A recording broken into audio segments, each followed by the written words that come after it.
Coaching সেন্টারে আপনাদের সকলকে আবারও স্বাগতম। আমরা যে 1000 MCQ সিরিজ নিয়ে আলোচনা করছিলাম, আজকে তার দ্বিতীয় ক্লাস। আজকের ক্লাসে আমি 50টি খুব গুরুত্বপূর্ণ MCQ নিয়ে আলোচনা করব। চলুন তাহলে আলোচনা আসা যাক। চৈতন্যের আবির্ভাব হয় কোথায় বা কত খ্রিস্টাব্দে? সেটা হচ্ছে 1486 খ্রিস্টাব্দে চৈতন্যদেবের আবির্ভাব হয় নবদ্বীপে। তিনি ফাল্গুন মাসের দোল পূর্ণিমার দিন জন্মগ্রহণ করেন, আর তিনি মৃত্যুবরণ করেন 1533 খ্রিস্টাব্দে পুরীধামে। তাহলে এখানে আমাদের চাওয়া হয়েছে চৈতন্যদেবের আবির্ভাব। চৈতন্যদেবের আবির্ভাব হচ্ছে 1486 খ্রিস্টাব্দে। চৈতন্যদেবের পিতৃভূমি ছিল কোথায়? আমরা জানি যে চৈতন্যদেব জন্মগ্রহণ করেন নবদ্বীপে, কিন্তু চৈতন্যদেবের বাবার পিতৃভূমি ছিল, অর্থাৎ তার বাবা আগে ছিলেন শ্রীহট্টে, অর্থাৎ বাংলাদেশের একটি জায়গা, এটা হচ্ছে শ্রীহট্ট। এটাই আমাদের রাইট অ্যান্সার। চৈতন্যদেবের পিতার নাম ছিল জগন্নাথ মিশ্র এবং মাতা শচীদেবী। চলুন, চৈতন্যদেব দীক্ষা নেন কার কাছ থেকে? চৈতন্যদেব দীক্ষা নেন কেশব ভারতীর কাছ থেকে। তিনি শুধু দীক্ষা নন, সেই সাথে সন্ন্যাস গ্রহণও করেন এই কেশব ভারতীর কাছ থেকে। তাহলে আমাদের রাইট অ্যান্সার হয়ে যাবে কেশব ভারতী। পরবর্তী প্রশ্ন, চৈতন্যদেব দীক্ষিত হন যত বছর বয়সে? চৈতন্যদেব দীক্ষিত হন 24 বছর বয়সে। কেশব ভারতীর কাছ থেকে তিনি দীক্ষাটা নিয়েছিলেন, এরপর থেকে তার নাম হয় শ্রী চৈতন্য। তাহলে আমাদের অ্যান্সার হয়ে যাবে 24 বছর বয়সে। পরবর্তী প্রশ্ন, সনাতন গোস্বামীর পূর্ব নাম কি? এখানে একটু বলে রাখি, চৈতন্যদেবের সংস্পর্শে এসে বহু লোক, অর্থাৎ বহু মুসলিম হিন্দু ধর্মে ধর্মান্তরিত হয়েছিলেন, আর সেই সাথে তাদের নামও পরিবর্তন করেছিলেন। এমনই একজন হলেন এই সনাতন গোস্বামী। তার পূর্ব নামটা আমরা জেনে নেব। তার পূর্ব নাম হচ্ছে শাকর মল্লিক। তাহলে সনাতন গোস্বামীর পূর্ব নাম কি? শাকর মল্লিক।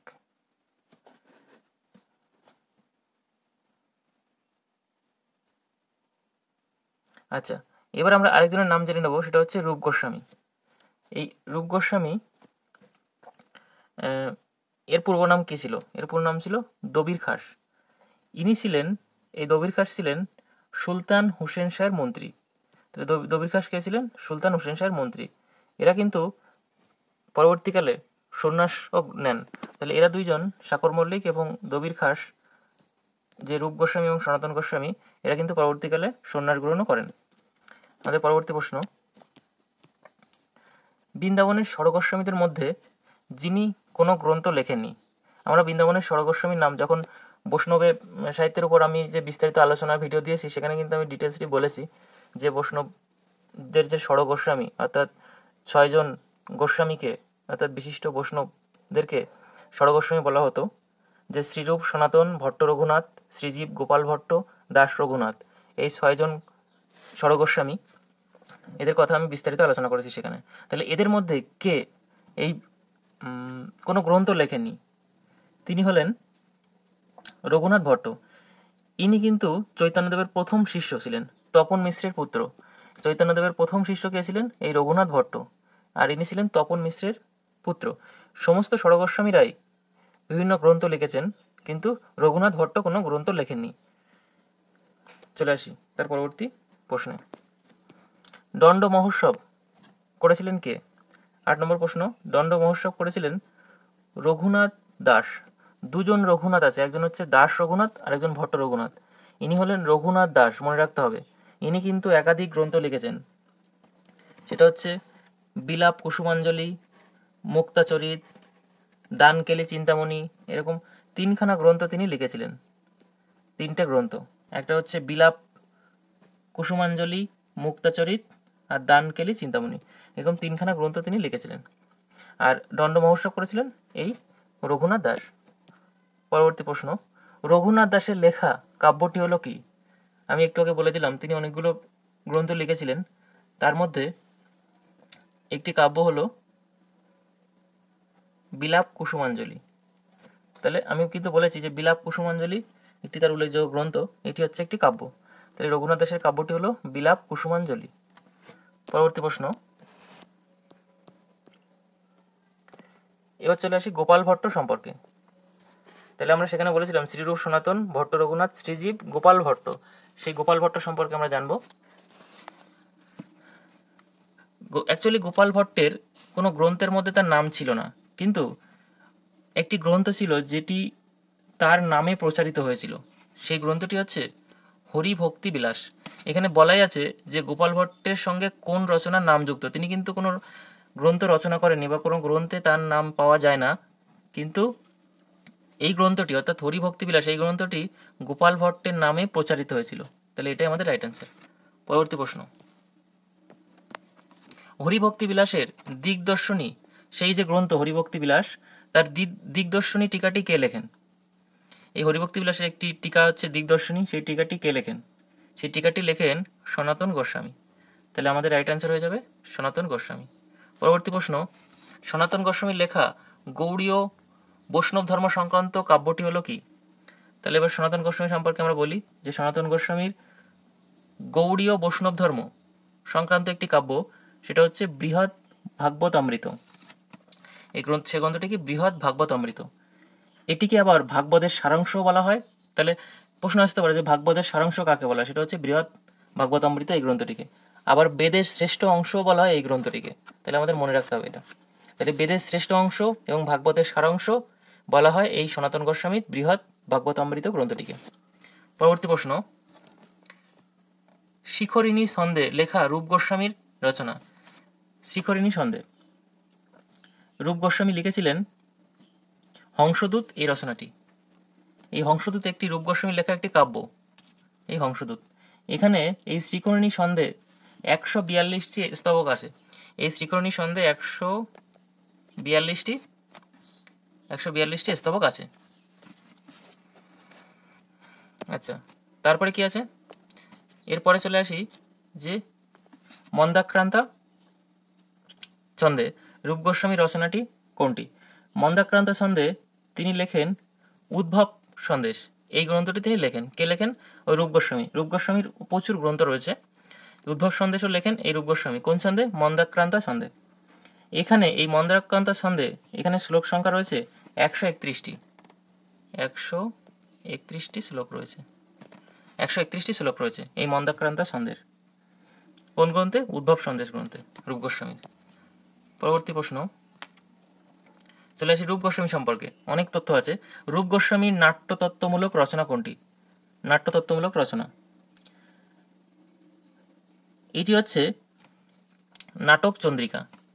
কিন্তু এগুলো আমাদের জানতে হবে যে এইগুলো কার রচনা। দানকেলি কৌমুদী এটা কিন্তু এটাও রূপ গোস্বামীর রচনা।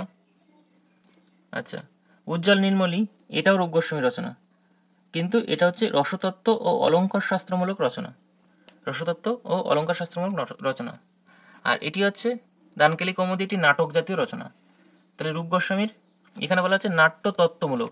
নাট্যতত্ত্বমূলক রচনা হচ্ছে এই নাটক চন্দ্রিকা। তাহলে আমাদের এখানে রাইট অ্যান্সার হয়ে যাবে এই নাটক চন্দ্রিকা। পরবর্তী প্রশ্ন, রূপ গোস্বামীর যে নাটকে শুধুমাত্র বৃন্দাবন লীলা বর্ণিত হয়েছে, তাহলে রূপ গোস্বামীর কোন নাটকে বৃন্দাবন লীলা বর্ণিত হয়েছে? দেখুন, রূপ গোস্বামীর বিদগ্ধ মাধব এই রচনাটিতে শুধুমাত্র বৃন্দাবন লীলা নিয়ে বর্ণিত হয়েছে। কিন্তু ললিত মাধব এই নাটকটিতে আবার শুধু বৃন্দাবন লীলা নয়, এখানে 3টি লীলাই বর্ণিত হয়েছে। একটা হচ্ছে বৃন্দাবন লীলা, আর একটা হচ্ছে দ্বারকা লীলা, আর একটা হচ্ছে মথুরা লীলা।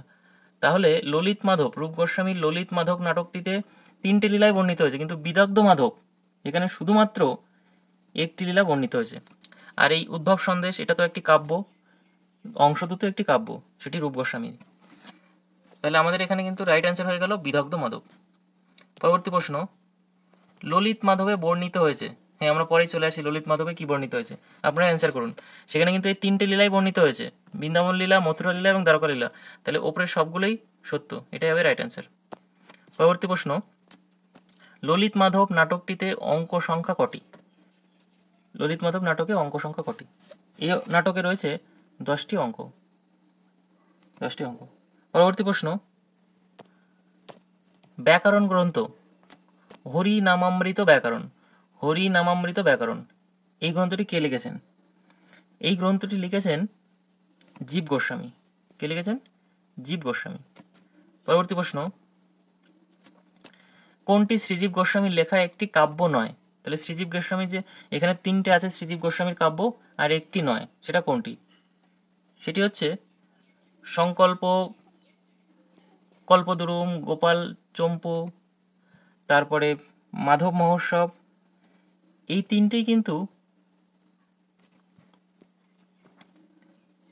তিনটেই শ্রীজীব গোস্বামীর রচনা, কিন্তু কাব্য নয় হচ্ছে, এই তিনটে হচ্ছে কাব্য তার, এই তিনটেই কাব্য।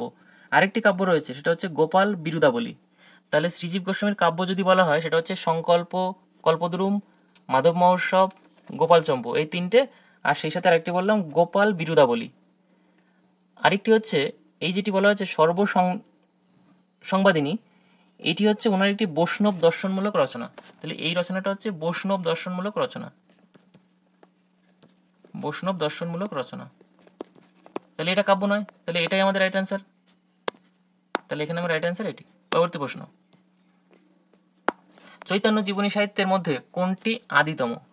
অর্থাৎ চৈতন্যকে নিয়ে অনেক জীবনী সাহিত্য রচিত হয়েছে, তার মধ্যে আদিতম কোনটি? এখানে কিন্তু আমাদের বলেনি যে বাংলা বা সংস্কৃত, সেটা বলেনি। তাহলে আমাদের সংস্কৃতটাকেই ধরতে হবে, সেটা হচ্ছে মুরারি গুপ্তের কর্চা। এটাই হচ্ছে চৈতন্য জীবনী সাহিত্যের মধ্যে সব থেকে প্রাচীনতম বা আদিতম, মুরারি গুপ্তের কর্চা। এর আরেক নাম হচ্ছে শ্রী শ্রী কৃষ্ণ চৈতন্য চরিতামৃত। তাহলে এটি বৃন্দাবন দাসের লেখা, শ্রী শ্রী কৃষ্ণ চৈতন্য চরিতামৃত বা মুরারি গুপ্তের কর্চা। দুঃখিত, বৃন্দাবন দাসের নয়, এটা মুরারি গুপ্তেরই লেখা। সেটার আরেক নাম হচ্ছে মুরারি গুপ্তের কর্চা, যার বলা যায় যে সেটা হচ্ছে শ্রী শ্রী শ্রী কৃষ্ণ চৈতন্য চরিতামৃত। আচ্ছা, পরবর্তী প্রশ্ন, মুরারি গুপ্তের কর্চায় রচনাকাল আনুমানিক কত? মুরারি গুপ্তের কর্চা রচনাকাল 1533 আনুমানিক রচনাকাল। তখন কিন্তু চৈতন্যদেব মারা যান এই সালে।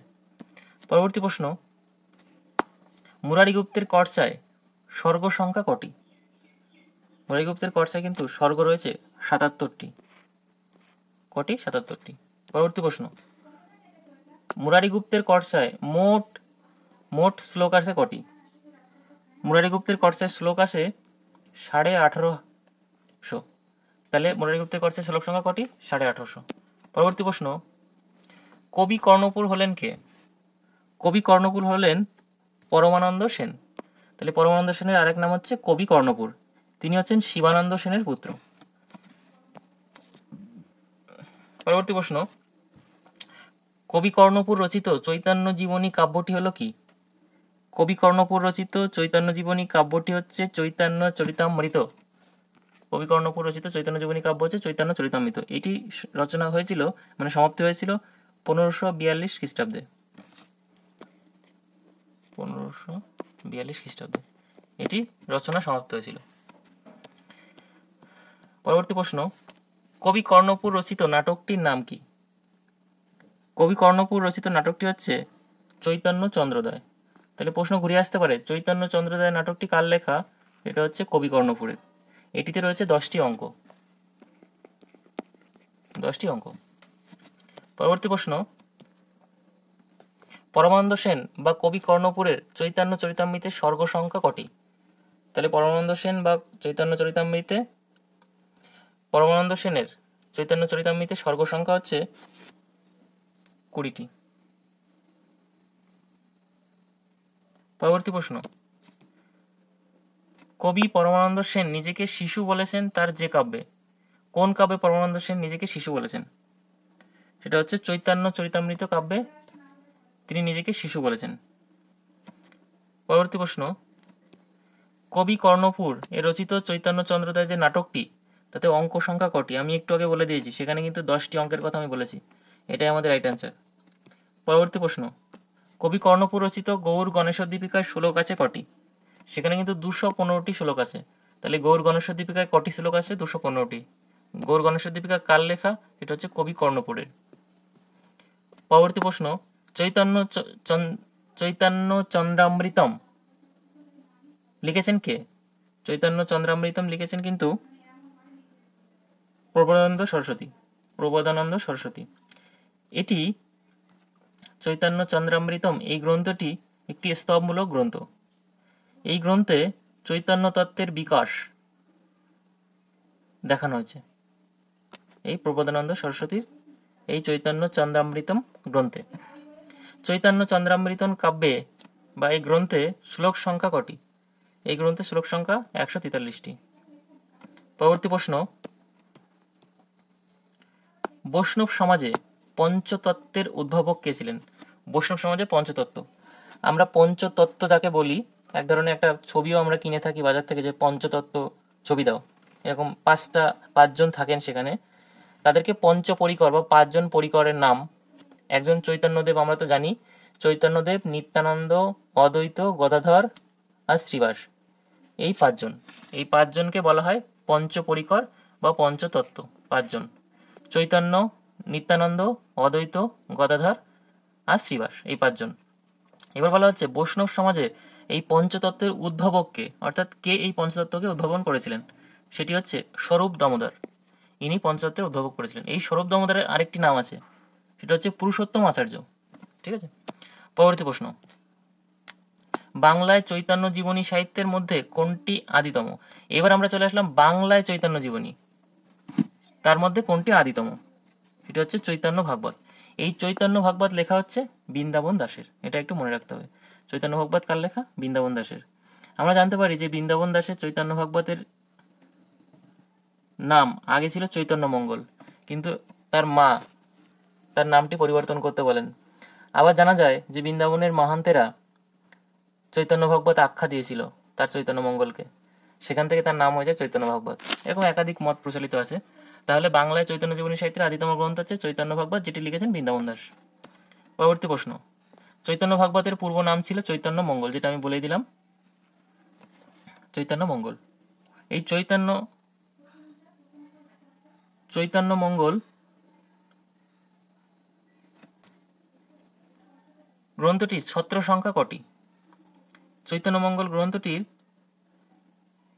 ছত্র সংখ্যা হচ্ছে 25,000। তাহলে চৈতন্য মঙ্গল গ্রন্থের ছত্র সংখ্যা হচ্ছে 25,000। এটা আমাদের রাইট আনসার। পরবর্তী প্রশ্ন,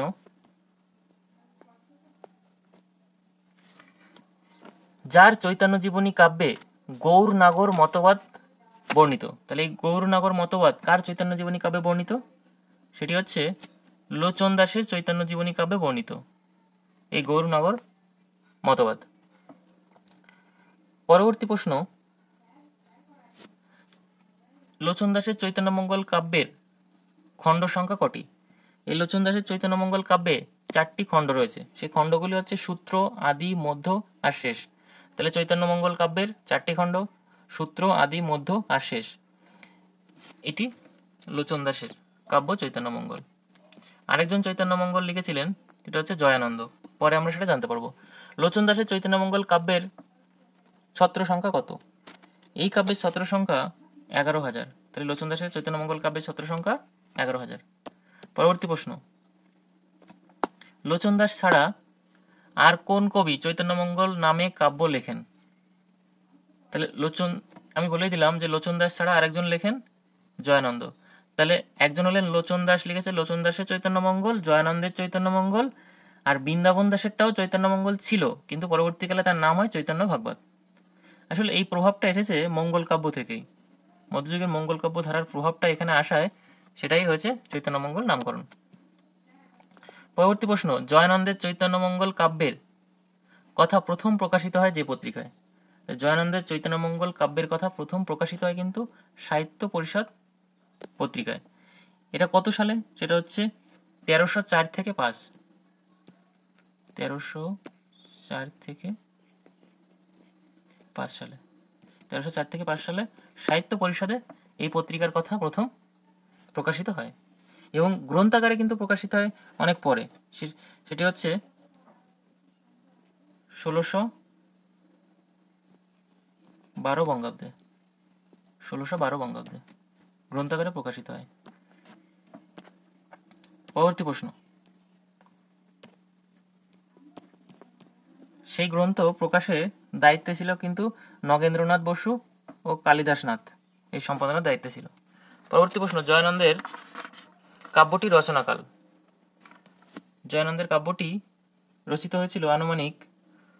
1560 খ্রিস্টাব্দে। পরবর্তী প্রশ্ন, বিষ্ণুপ্রিয়ার 12 মাসা বর্ণনা করেছেন কে? আমরা জানি মঙ্গল কাব্যে 12 মাসার বর্ণনা আমরা পাই, কিন্তু চৈতন্য জীবনীতে 12 মাসার বর্ণনা কিন্তু আর কেউ করেননি, করেছিলেন জয়ানন্দ। এই জয়ানন্দের কাব্যে, মঙ্গল কাব্যে দুটি রীতি পাওয়া গেছে। একটা তো গেল এই 12 মাসা, আরেকটা রীতি তার মধ্যে পাওয়া যায়, সেটা হচ্ছে গীতির আকারে গাওয়ার রীতি। তাহলে এই লোচনদার এই জয়ানন্দের কাব্যে মঙ্গল কাব্যের রীতি অনুসৃত হয়েছে। তার মধ্যে একটি হচ্ছে বিষ্ণুপ্রিয়ার 12 মাসা, আরেকটা হচ্ছে গীতের আকারে সেটি গাওয়া হয়েছিল। এই দুটি গুণ তার মধ্যে পাওয়া গেছে বা তার কাব্যে পাওয়া গেছে, মঙ্গল কাব্যের ধারা। গোবিন্দ লীলামৃত কার রচনা? এটি হচ্ছে কৃষ্ণদাস কবিরাজের রচনা। তাহলে গোবিন্দ লীলামৃত কার রচনা? কৃষ্ণদাস কবিরাজের। এটাই আমাদের রাইট অ্যান্সার। পরবর্তী প্রশ্ন, চৈতন্য জীবন বিষয়ক কৃষ্ণদাসের কাব্যের নাম। চৈতন্য জীবন বিষয়ক কৃষ্ণদাসের কাব্যের নাম কি? 46 নম্বর প্রশ্ন। এটা হচ্ছে চৈতন্য জীবন বিষয় হচ্ছে চৈতন্য চরিতামৃত। এটি হচ্ছে কৃষ্ণদাসের কাব্যের নাম। পরবর্তী প্রশ্ন, চৈতন্য চরিতামৃতের আদি লীলায় মোট কটি পরিচ্ছেদ আছে? অর্থাৎ চৈতন্য চরিতামৃত এই গ্রন্থে মোট 62টি খণ্ড, পরিচ্ছেদ বা অধ্যায় আছে। তার মধ্যে আদি লীলায় আছে 17টি। আদি লীলায় কটি? 17টি। আর মধ্যলীলা আছে 25টি।